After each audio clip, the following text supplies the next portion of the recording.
Hello, good morning everyone. Ay, sarap ng biyahe ko ngayon. Masarap na masaklap. Natama ng cutter ang aking gulong. Flat. After buhay na mano, baon ang kalahati ng cutter. Saan ba nakita yung cutter na yan? Putek, yan. Baon na baon. Hindi kinaya ng sealant. Anong oras pala ngayon, no? 9 ng morning. After nung dalawa ko, nung buhay na mano, tsaka yung isa, pagbalik ko, yun, nasa pool. Naramdaman ko, sabi ko parang lambot. Yun pala. Tinama ng cutter ang gulong ko. Pakalat-kalat yung cutter dito sa kalsada. Ano ba yan? Ayun. Okay na. Siguro naman yung pinagtulakan ko from dun sa pagka-flat ko, siguro nasa 1 kilometer papunta dun sa vulcanizing. So, baka almost 1 kilometer. Tulak ako.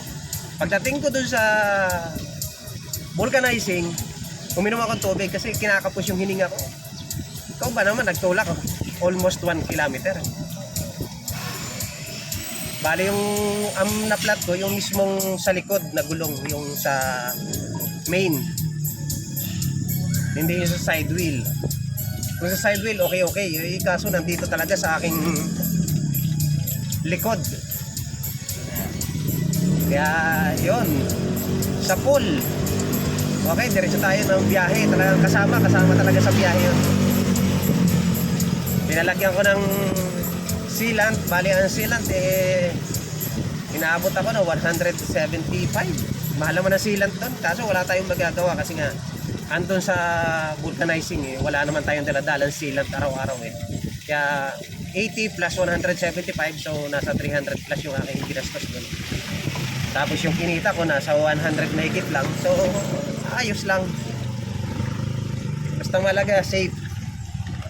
Tsaka nagkataon na wala akong pasahero, papunta akong terminal, kaya okay lang.